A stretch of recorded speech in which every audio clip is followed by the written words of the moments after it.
Hi, this is Shambhavi. Welcome to my weekly podcast about spirituality, love, death, devotion, and waking up while living in a messy world. The Satsang with Shambhavi podcast is recorded live each week with students of our nonprofit community, Jayakula. For more information and to find out about attending a satsang, visit jayakula.org. Thanks for listening.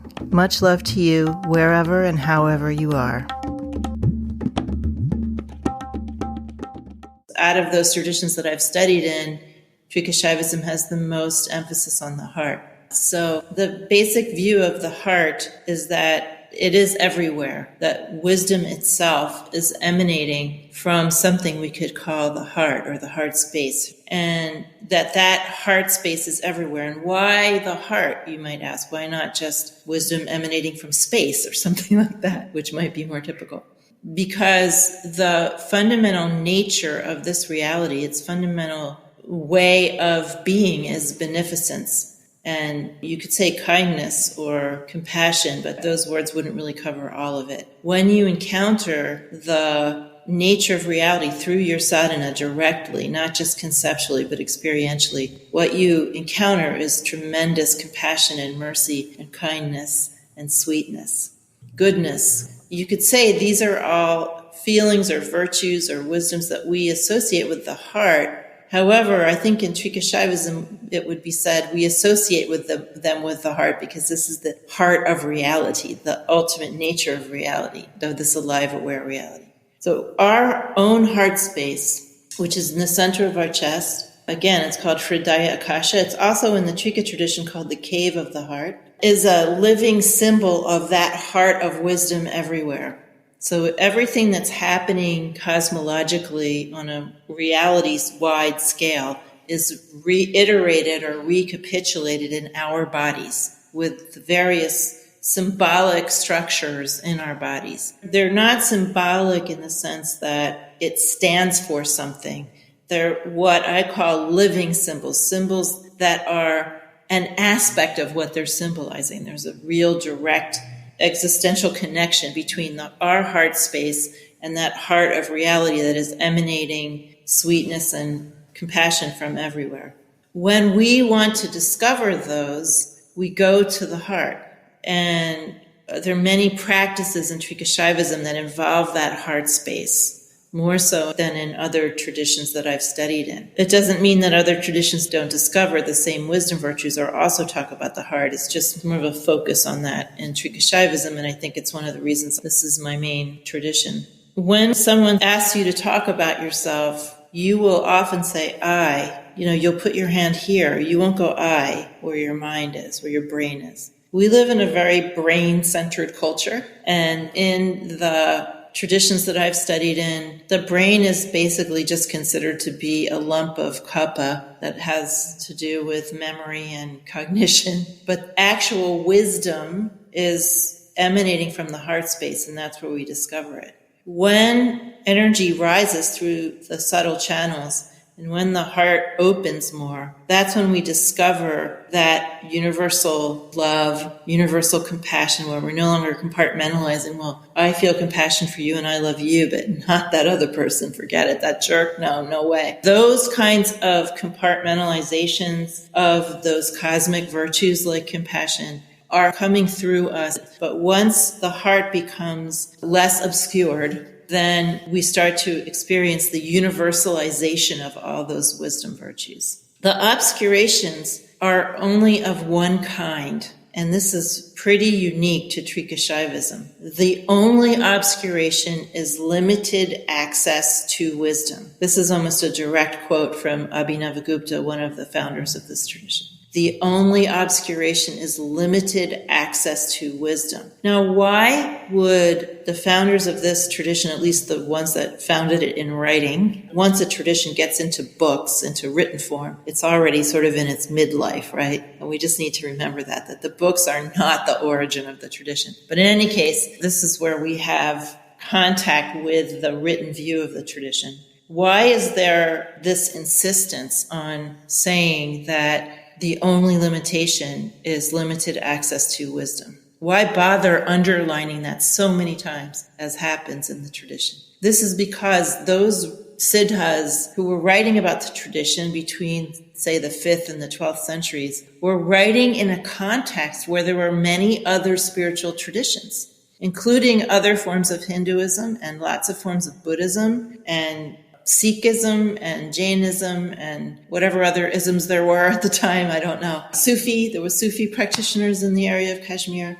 They were, in a sense, silently arguing with those traditions who said that we have faults and that we have sins and that we are damaged, or that there is evil, or that we behave the way we do because we're evil or bad, or we have faults, or we have sin, or we're under some sort of illusion, or something like that. All of these teachings, these points of view of these other traditions are being argued with in a kind of subtle way by underlining this idea that the only limitation is limited access to wisdom. So not only is that saying in a kind of understated way that we are never anything but good in that essential way because we're made of God. There is no evil. That is a big part of the view of this tradition. There is no fault. There is simply limited access to wisdom. And that limited access is a completely natural occurrence. It doesn't occur because we were bad at some point and then God smited us with his limitation sword and told us, no, you have to show up in this, with these horrid limitations. These limitations are an absolutely natural part of the process of creation. And in fact, all of this crazy, crazy diversity of all people and all worlds and all beings and all cities and all towns and all plants and all animals and all bodies of water and all topographies and all skies and all occurrences, none of this could occur without this process of limitation. So the tool that this reality is using to create this diversity of experiences is the tool of limitation. There is an exact analogy to the way that an artist works. You cannot make a pot out of all clay. You have to take some away, right, in order to have a pot. So you could say, well, that pot has limited access to the universe of all clay, but without having been limited to being a pot, we would have no pot. Right? So limitation is the tool of the artist. And if nothing else, this reality is an artist. And it's carving out of all knowledge, all wisdom, all spaces, all times, all possibilities. It's limiting us to this experience of form and circumstance in order to have diversity and the enjoyment of diversity. We, as human beings, have built into us a knowledge that we are limited. And that knowledge that we are limited gets expressed in every single person via a feeling of something is missing or lack and a yearning for something else. Every single human being has some experience of this yearning for more. It could be more food, more cars, more sex, more donuts, or it could be more self-understanding, more wisdom, more knowledge, more skill, more compassion. So these desires for more, which are sort of predicated on an intuitive and correct insight that we have limitations, are on a continuum. So there's desires and yearnings that are very, very gross, and then there's desires and yearnings for spiritual awakening. They're on a continuum. The spiritual practices that we do are given to us as part of the package of this yearning, right? We come in with a little kit, It's called our body, energy, and mind is part of that kit. The fuel is our yearning, our desire, and our inherent, inbuilt perception that something is lacking. And of course, a lot of traditions build up a whole other story about this experience of the feeling of lacking, that we're actually inherently flawed and we actually are lacking goodness. Some of us, we deserve to be punished or rewarded depending on how we show up. So those are like other stories that are built around the same feeling of lack or insufficiency. But we come in like this package where we have our body, energy, and mind, which are tools to work with, our vehicles, And then we have our yearning, which is the fuel. And then we have our traditions and our teachers and our life circumstances, which are the path. And they're all concocted by the same alive, aware reality. It's like Amazon, but only one product. This appearance of a path of awakening. And as you can see, because our body, energy, and mind and our unique circumstances and our unique dimension as human beings, and all the traditions, all the texts, all the practices, all the views, and all the yearning is all made of the body of the same Lord, that none of it is actually anything but a self-expression of that one alive, aware reality. None of it exists outside of that alive, aware reality. None of it is independent of that, and none of us are ever separate from that. So there is actually nowhere to go and no path. It's like a giant amusement park happening within the body and the maker of the amusement park. Now, of course, showing up as humans with our unique human dimension, we have this horrible attachment in our human realm vision, which is an attachment to things being meaningful and significant. And I've often felt that the human realm they should rename it the earnest realm. Everyone is so earnest about everything. And this is one of the things that our spiritual practice cures us of eventually. But anyway, until then, our traditions make room for that earnestness, and teachers appear to take us very seriously. In fact, they take themselves very seriously most of the time. And then we're sort of left with this question, if we're still stuck in earnestness, meaningfulness, and significance and importance, everything has to be important, significant, and meaningful, then we're left with this question of why are we doing this at all? And the main reason is because that's how we were made. We were made to do this and to play this game. And within that game, we have a deep, deep, deep yearning to find out who we are and what's going on here. Eventually, all other longings, all other desires, all other questions go away, and we're left with that one yearning, that one question to find out who we are and what is happening here, and to develop more skill in being here and to be more fully self-expressive as this reality is, to become more like Lord Shiva in our human condition. And that really is when we get into the path of no return, when we are in that desire, in that bhav. And we realize that the nature of the game, of the removal of this limitation of access to wisdom, that the reason for it, the nature of it, is simply the unbelievable enjoyment of rediscovering that wisdom. And that's it. So the first step to enlightenment is to simply lighten up. Not to be saying anything about myself, because I know I laugh a lot, but when I meet teachers or see teachers online who are like, I'm just like, down, click, move on. So it sounds like the path is really somewhat of a path of rediscovering your curiosity, like your innate curiosity and interest. Yeah.